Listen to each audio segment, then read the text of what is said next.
Buenos días, soy Álvaro Jacobo, el director de este centro, y hoy en el Club de la Radio vamos a tener la suerte de poder contar con una persona que ha sido muy especial e importante para este instituto.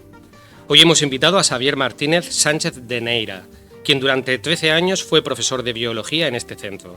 5 de ellos fue director y posteriormente dejó nuestro centro al tener el encargo de la administración de poner en marcha el IES Benaraví, que ha dirigido durante 20 años hasta su jubilación como catedrático, hace ya 12 años.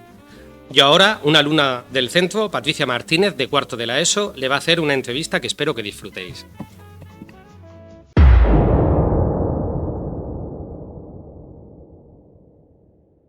Buenos días, yo soy Patricia Martínez y, como acaba de decir Álvaro, voy a entrevistar a Xavier Martínez, el cual fue profesor de este centro durante 13 años, 5 de ellos dedicados a la dirección. Buenos días, Javier. ¿Qué tal? ¿Cómo te encuentras? Bien.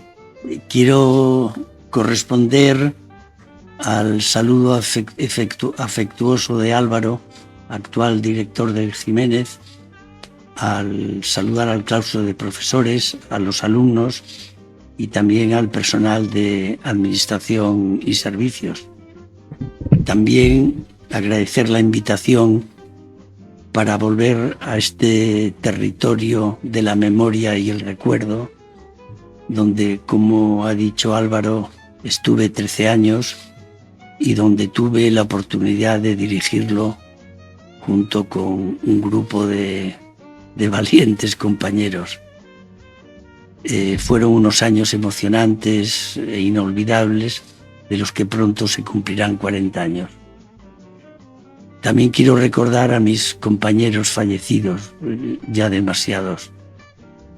De mi época quedan muy pocos profesores en activo, aunque sí hay alguna profesora a la que les di clase. No hay que olvidar que cuando vine a este instituto era exclusivamente femenino. También hay algunos profesores de los que fui compañero en el Benaraví, y todo ello sin olvidarme de mi querido amigo y compañero de fatigas, Fabio Jara. Pero bien, respondiendo a tu pregunta, decirte que me encuentro muy bien, jubilado después de 38 años de profesor, 25 de los cuales dedicados a la dirección, y ahora viviendo tranquilo y feliz en el monte, entre Bullas y Cejín. Después de tantos años de ajetreo, Javier, ¿qué haces ahora? ¿A qué te dedicas? Bueno, pues un poco antes de jubilarme me compré una finca en el campo. Allí me hice una casa grande y amplia para que pudieran venir mis amigos, mis amigas, mis hijos y mis 2 nietos canallas.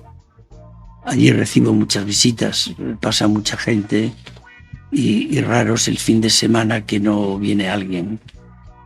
Es un sitio precioso, con barrancos, olivos, viñedos, encinas, pájaros de todo tipo, mis gallinas, mis perros. El vecino más cercano vive a más de 2 kilómetros. El día lo dedico a cocinar, a escuchar música clásica, a contemplar la naturaleza, las nubes y sobre todo a leer y estudiar sobre temas muy variados. Podría decir como resumen que me dedico al conocimiento inútil. Hace tiempo que me di cuenta de que solo el conocimiento justifica una vida. ¿Y a estudiar? ¿Qué estudias?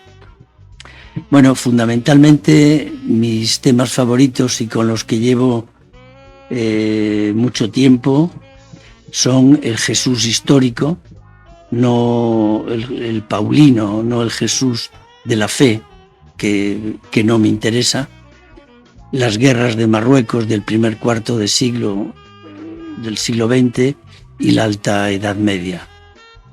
Biología, que es mi formación, pues sigo los avances en genética, en neurociencias y lo relacionado con el cambio climático y el medio ambiente. Además de otros autores, mis referentes intelectuales son Antonio Escotado y Rafael Sánchez Ferlosio, del que leo y releo toda su obra no novelística. Y Javier, ¿cómo fue llegar a este centro? Yo soy de La Coruña. Entonces, el año que terminé en Santiago mis estudios de biología, me vine con un amigo a pasar el verano y al final pues me quedé por estas tierras. Con 22 años empecé en el Instituto de Cejín. Allí nacieron mis hijos Alejandro y Paloma. Pensando en su futuro, en su porvenir, nos vinimos a vivir a Cartagena y en el 79 obtuve la plaza en el Jiménez de la Espada, entonces femenino, que lo dirigía mi estimada Julia Orgel, catedrática de biología, mujer de gran inteligencia y disposición. ¿Y la dirección cómo surgió?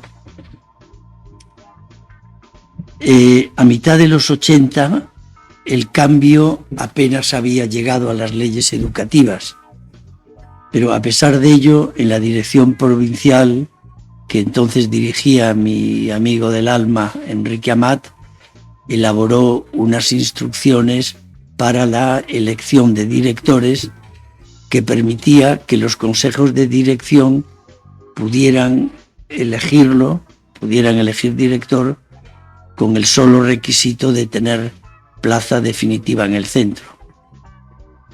Hasta entonces, a los directores los nombraba a dedo la autoridad de entre los catedráticos. No se elegían, se nombraban. En el 83 era director Luis Faz, catedrático de Física Química, y él fue el que me animó a dar el paso, junto con mis amigos Isabel Rubio y Pedro Parejo, y sintiendo el apoyo de muchos compañeros, empezamos a elaborar un proyecto de instituto, el cual tuvo la mayoría de los votos en el claustro de profesores.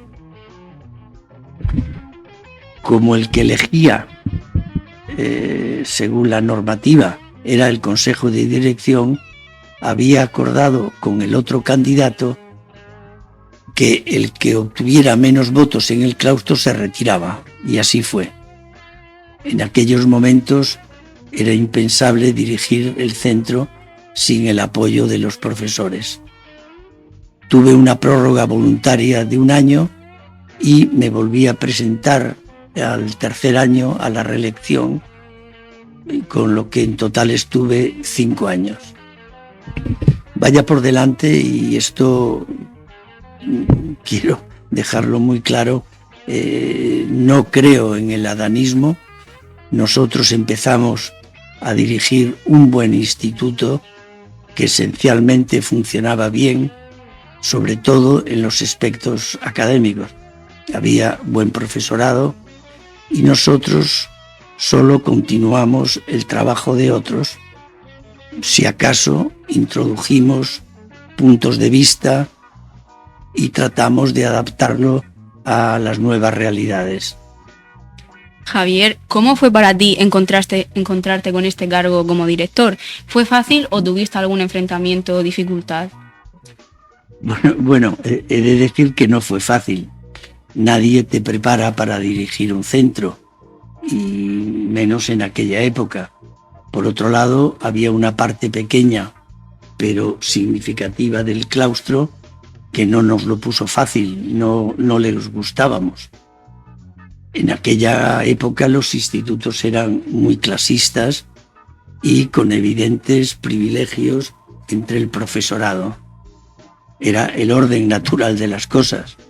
Entonces, los catedráticos y los curas estaban en la cima de la pirámide.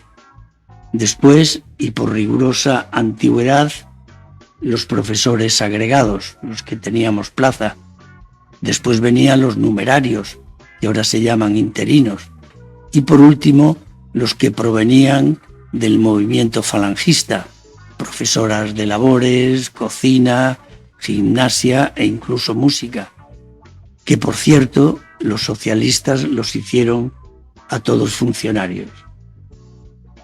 Eran tiempos muy distintos, eran tiempos en los que el curso comenzaba con una misa donde se invocaba la luz del Espíritu Santo, del Paráclito, supongo que para que nos iluminara la sesera. Yo obviamente suprimí su celebración oficial. Recuerdo que el primer día, pero el día de mi estreno como director, descubrí un desfalco continuado en la administración del centro cercano a los 2 millones de pesetas. Con Isabel Rubio, secretaria del centro, que gestionó conmigo el problema, les hicimos firmar a los administrativos un reconocimiento de deuda, los obligamos a devolver el dinero y después literalmente los eché. No denuncié a esos funcionarios, pero se largaron. No me arrepiento de cómo lo gestionamos.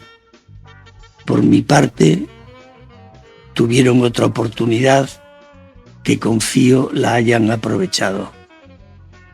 Hasta hoy esta historia no la había contado públicamente.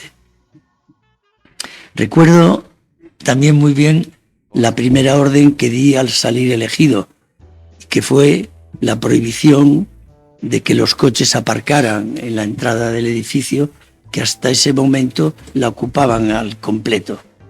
Ese espacio quedó ajardinado, más o menos como está en la actualidad. En los 80, el instituto no fue inmune a la heroína, sobre todo en el nocturno. No hubo demasiados casos, pero sí relevantes. Yo negocié de forma discreta con algunos de los jefes de los vendedores para que esa sustancia no entrase en mi instituto. La policía se enteró, se entera de todo, vinieron a verme y tuvo bastante éxito. Sistemáticamente recuperábamos los objetos robados en el centro. Íbamos a la boca del lobo a recogerlos e incluso nos los traían porque formaba parte del acuerdo. Vaya tiempos. Normalmente eran chupas de cuero, bolsos, carteras, en fin. Por esas casualidades de la vida resultó que uno de los inspectores de la policía, yo lo había conocido en Guateques, teniendo 15 años, cuando estuve interno en Santoña haciendo el bachillerato. Cuando nos dimos cuenta fue increíble y se reforzó la operación, puesto que era el responsable de drogas de la ciudad. También contar que el instituto estábamos muy masificados. Había en la ciudad un déficit de centros enormes y eso generaba grandes problemas de escolarización. Un curso llegamos a tener triple turno, mañana, tarde y noche. Y aunque pudiera parecer sorprendente, no había ninguna norma ni ningún plazo para poder entrar en el centro. Recuerdo que los padres venían a hablar conmigo, yo tomaba nota en una libreta y hacía lo que podía. Sencillamente increíble a día de hoy. La verdad es que no me explico cómo lo hacía. En general había mucho para hacer. Supongo que también habría momentos buenos, ¿no?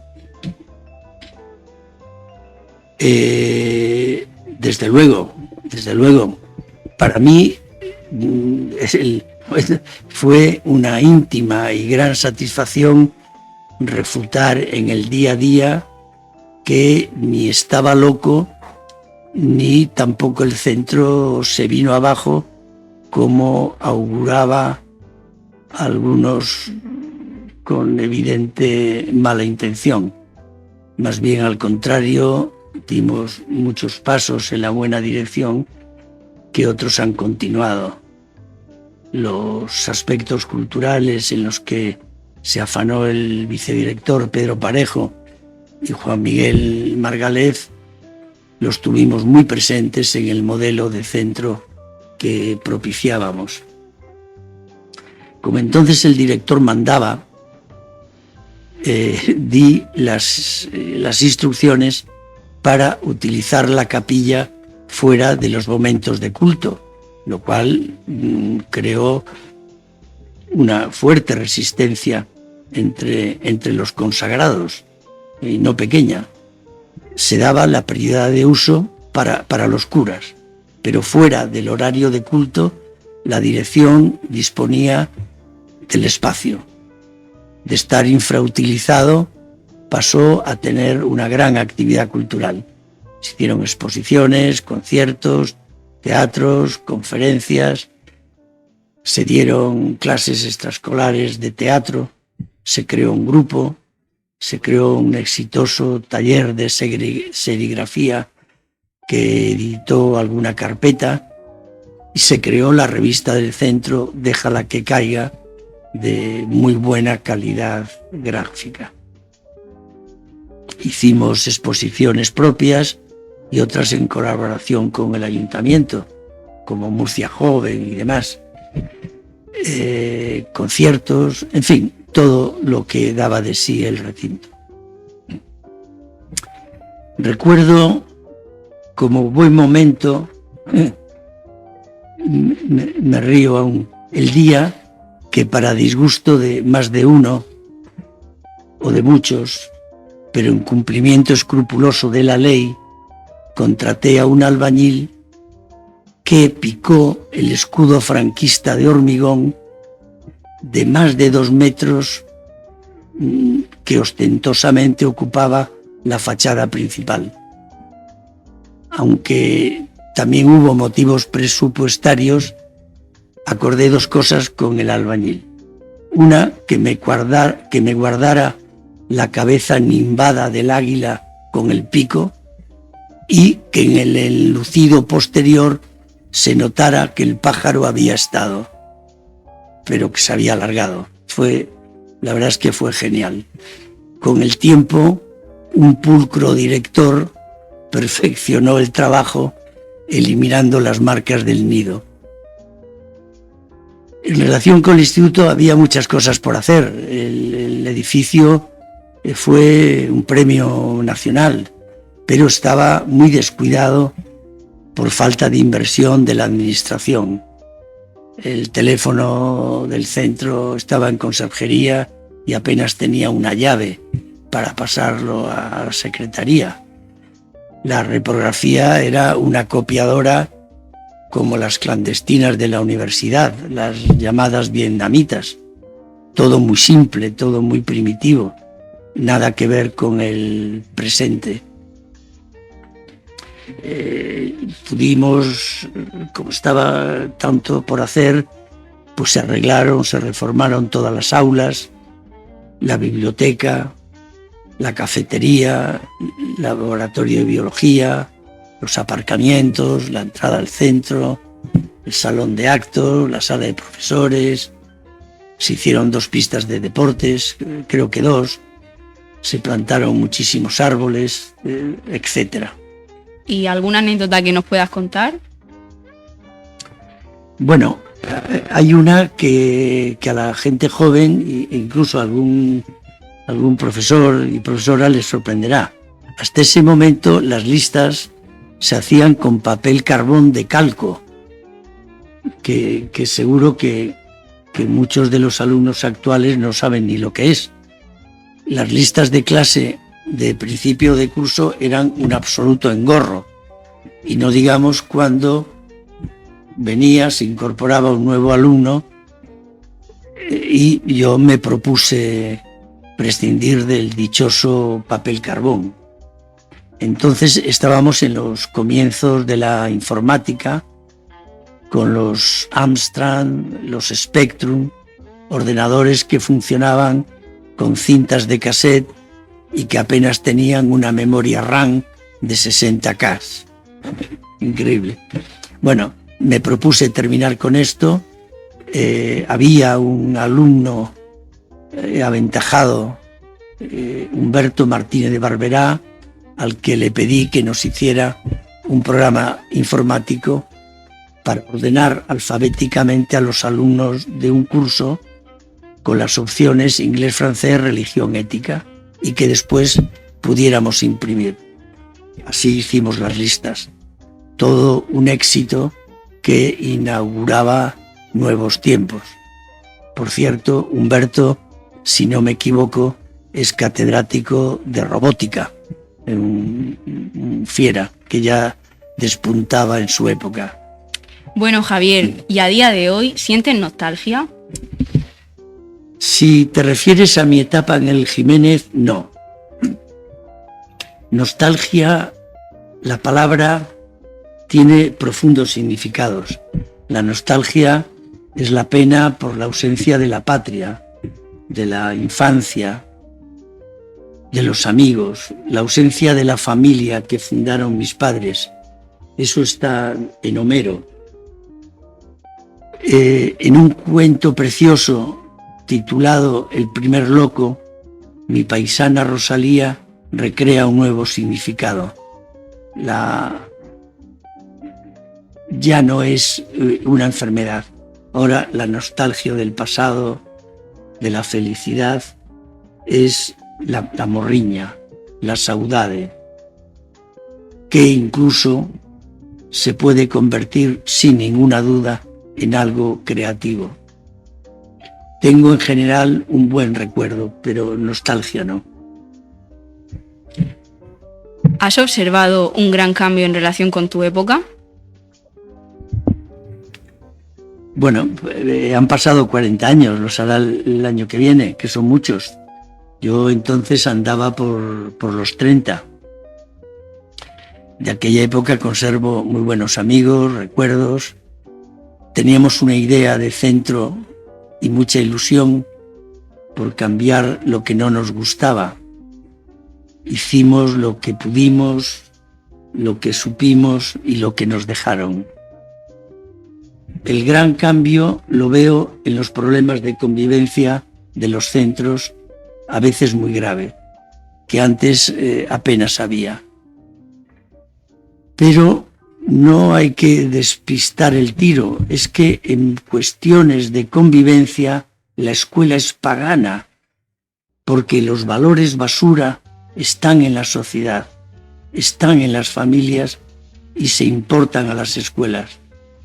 Y las instituciones educativas carecen de herramientas para enfrentarse a situaciones de tanta violencia por parte de unos pocos alumnos, sobre todo de los más jóvenes, que en muchísimos casos cuentan, si no con la complicidad, sí con la comprensión de sus padres. Oímos a menudo que los menores no tienen capacidad de discernimiento sobre la gravedad de los actos que hacen. Pero sin ir más lejos, mi perra Lucky tiene aún menos. Y si hace algo, yo soy el responsable. Si los padres fueran directamente responsables de los actos de sus hijos, veríamos otra educación familiar. También veo un problema serio en el creciente protagonismo de los padres en los centros. Una cosa es que tengan toda la información necesaria sobre el aprendizaje de sus hijos y otra que se entrometan en lo que no conocen. A veces se puede dar la impresión de que las instituciones educativas son enemigas de sus familias, lo cual obviamente no es cierto. Y telegráficamente, ¿qué les podrías decir a los alumnos? Bueno, pues probablemente lo mismo que les dirían sus padres y sus profesores, que aprovechen la oportunidad de aprender y de formarse. También les diría que estudiar es el mayor acto de rebeldía contra el sistema, el mayor. El saber rompe las cadenas de la esclavitud, máxime si eres pobre. Porque creer que la vida te va a tratar bien porque eres una buena persona es como creer que un tigre no te va a atacar porque eres vegetariano. Hay que estudiar, hay que prepararse, no hay otra alternativa.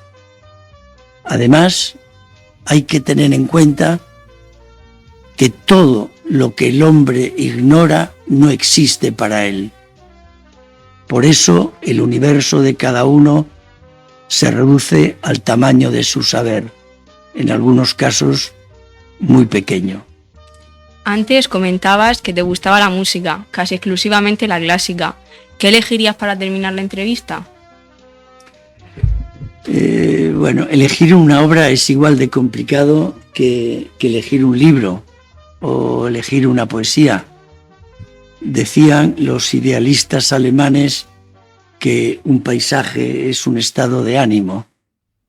También lo es elegir una pieza musical. Pero bueno, por ejemplo, hoy elegiría cualquier sonata de violín de Händel, cualquiera. Bueno, hasta aquí nuestra entrevista. Muchísimas gracias, Javier, por tu testimonio. Eres una fuente histórica inigualable para el Jiménez de la Espada. Nos ha encantado poder pasar este rato contigo, aunque he de decir que yo lo disfruto a menudo, porque para quien no lo sepa, este personaje que tenemos aquí es mi querido abuelo. He de decir que estaba asustada por lo que pudieses decir. Bueno, pues gracias. Un abrazo muy sincero a todos los componentes de esta, para mí, muy querida institución educativa que es el Jiménez de la Espada. Agradecer a todas las profesoras responsables de esta actividad y también a ti, mi querida nieta Patricia, que al verte y oírte hoy pienso que no todo lo hicimos tan mal. Muchísimas gracias.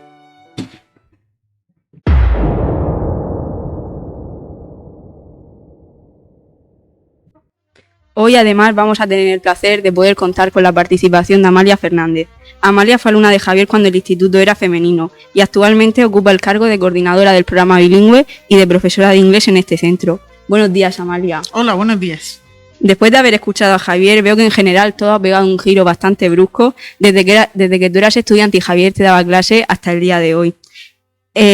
Tú que has vivido la época que nos has descrito, Javier, como alumna y ahora, al cabo de 40 años, eres profesora, ¿cómo valoras todos los cambios en general? ¿En qué aspectos se encuentran más diferencias? Pues en la disciplina, evidentemente. En ese sentido hay mucha diferencia. También hay diferencia en las asignaturas. Ahora se enseña, hay más opciones, diferentes asignaturas que abren un campo más amplio a los alumnos para elegir luego un futuro. En la disciplina, bastante, porque antes había pues un respeto mayor a los profesores, no había los problemas que tenemos hoy en día en las aulas. El alumno, podía haber uno o dos alumnos que no querían estudiar o que no estaban interesados, pero no se comportaban mal, simplemente académicamente no eran buenos. Y hoy en día es todo lo contrario. Puedes encontrar muy pocos alumnos que estén interesados, sobre todo en los primeros cursos. Luego hay como un filtro a partir de cuarto de la ESO y los bachilleratos, en los que ya hay alumnos que quieren buscarse un futuro dentro de unos estudios académicos universitarios. Pues nada, muchas gracias, Amalia, por tu participación. Ha sido un placer. Un placer es mío. Muchas gracias.